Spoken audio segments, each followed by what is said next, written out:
สวัสดีค่ะก็กลับมาช่องรักสุขภาพอีกแล้วนะคะช่องของคนรักสุขภาพค่ะวันนี้เอาอาหารคลีนด้วยกันนะคะถึง4สูตรด้วยกันนะคะจากอกไก่เลยนะคะซึ่งอกไก่เราปฏิเสธไม่ได้ว่ามีโปรตีนสูงมากๆค่ะแต่ก่อนไปดูนะคะก็อย่าลืมกดไลค์กดแชร์และกด Subscribe ค่ะเดี๋ยวเราไปดูเมนูแรกกันเลยค่ะเรามาเริ่มกันเลยนะคะเราจะตัดขึ้นช่ายกันก่อนอันนี้เราสามารถเอาไปปลูกได้นะคะ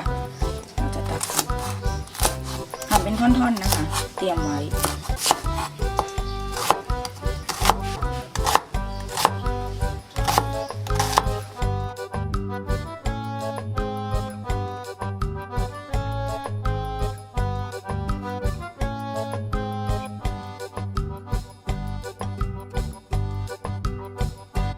จะใส่กระเทียมนะคะแล้วก็ใช้ความเผ็ดร้อนนะคะของนะคะพริกไทยนะคะดอกเกลือนิดนึงค่ะขั้นตอนแรกนะคะเราก็จะใช้นะคะน้ำมันมะกอกค่ะเรานะคะนี่นะคะใส่ลงไปเลยค่ะหอมนะคะผัดด้วยไฟต่ำๆนะตกกัน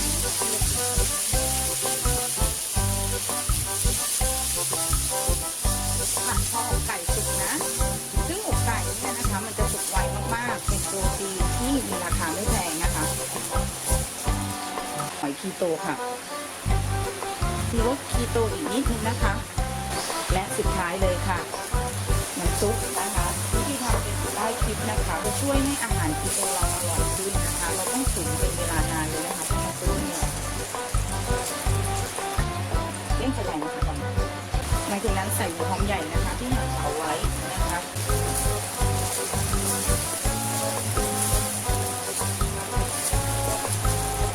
ตุ๋นนะคะให้หอมใหญ่นะคะน้ำออกนะคะเพื่อที่จะหวานแล้วตามธรรมชาตินะคะแล้วค่อยใส่ขึ้นช่ายค่ะ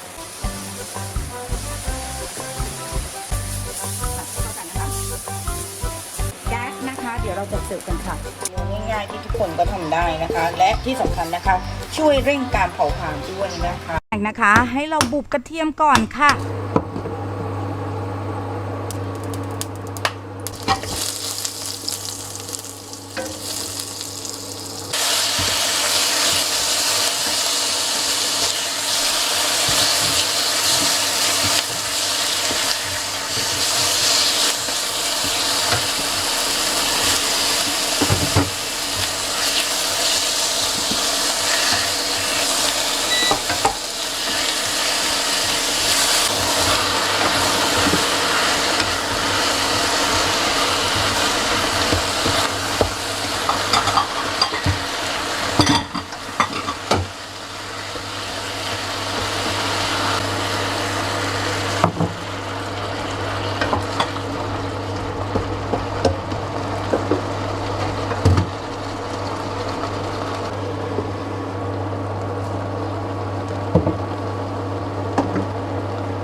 ค่ะเราจะเสิร์ฟกันนะคะค่ะนะคะให้เราเตรียมอกไก่ซึ่งวิธีทำอยู่ใต้คลิปนี้นะคะลูกชิ้นนะคะในส่วนของอกไก่นะคะลูกชิ้นอกไก่อยู่ใต้คลิปนี้นะคะและเตรียมในส่วนของผักกันค่ะซึ่งวันนี้แอดมินเลือกใช้กะหล่ำปีแครอทและต้นหอมนะคะเพื่อแต่งความสวยงามให้จานและให้ความหวานจากน้ำธรรมชาติเลยนะคะโดยเราจะใช้น้ำซุป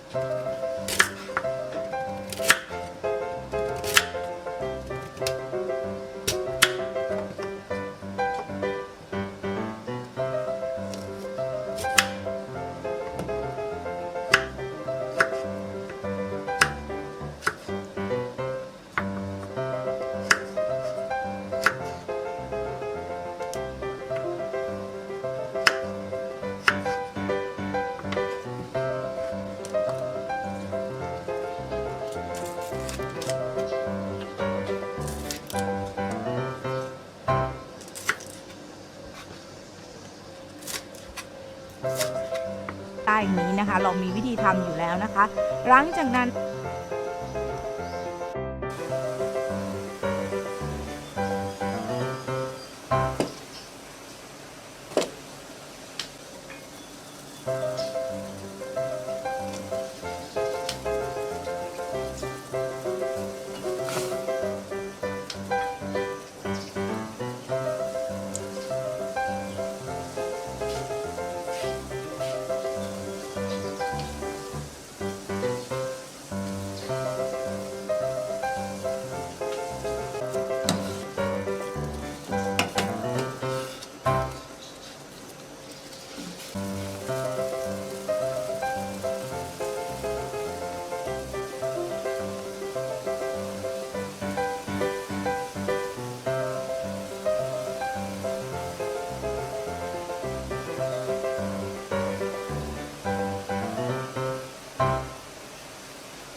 นะคะให้เราปรุงรสตามชอบเลยค่ะโดยเราจะเลือกใช้นะคะน้ำปลาโรโซเดียมนะคะและซีอิ๊วขาวโรโซเดียมเป็นตัวชูรสนะคะนั่นเองค่ะซึ่งบอกเลยว่าอร่อยมากนะคะกินร้อนๆโดยไม่ต้องทานกับข้าวในมื้อเย็นก็ได้นะคะ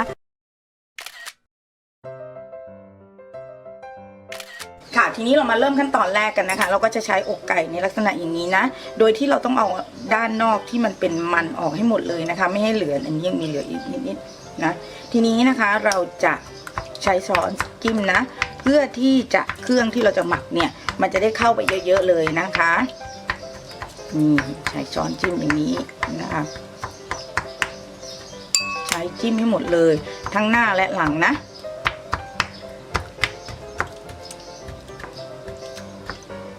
เดี๋ยวเราไปดูวิธีทำกันต่อนะนี่จะเริ่มจิ้มนะนี่นะคะ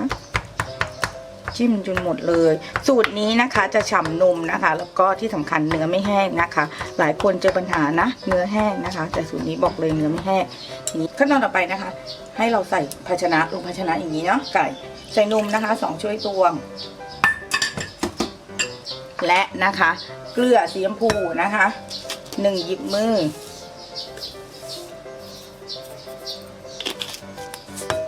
และนะคะพริกไทยดำค่ะ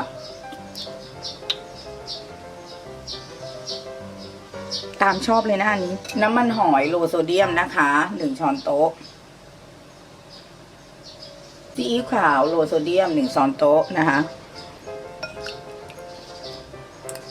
หมักทุกอย่างให้เข้ากันนะคะอาจจะใช้มือนิดนึงนะอันนี้ล้างสะอาดแล้วนะบางคนก็ใช้ถุงมือก็ได้นะอันนี้กินกันเองก็ไม่ได้อะไรมากมายนะคะ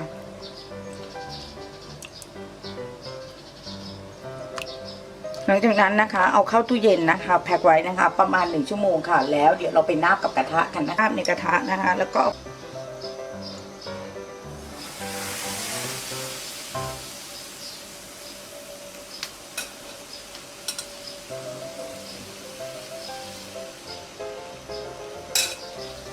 เราฝาปิดไว้นะคะแล้วก็ใช้ไฟค่อนข้างต่ำนะคะนาบไว้อย่างนี้นะคะค่ะทีนี้นะคะเราก็จะเห็นว่าไก่เป็นอย่างนี้แล้วเนาะเราก็พลิกนะคะอีกด้านนึงเลยค่ะ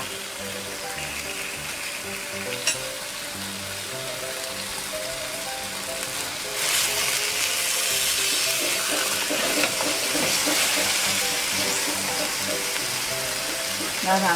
พริกนะคะและระหว่างนี้นะคะเราก็เอาแครอทนะคะรวมถึงฟักทองนะคะใส่ลงไปในกระทะนะคะเพื่อให้มันทานคู่กัน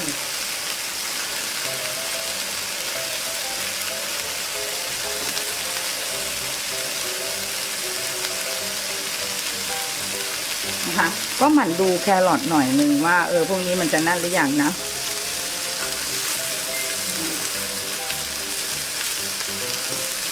มันก็จะได้ฉ่ำๆแบบนี้นะคะเดี๋ยวเราจัดเสิร์ฟกันค่ะก็จบไปแล้วนะคะสำหรับอกไก่นะคะพริกไทยดำนมสดนะคะแบบสูตรนะคะนุ่มแล้วก็ฉ่ำนะคะนมนะคะแล้วก็กลิ่นหอมนมจะซึมเข้าไปเยอะมากๆเลยนะคะเคล็ดลับมีนิดเดียวค่ะควรหมักไว้เกิน30นาทีนะคะหรือให้ดีนะคะถ้าอยากจะอร่อยเ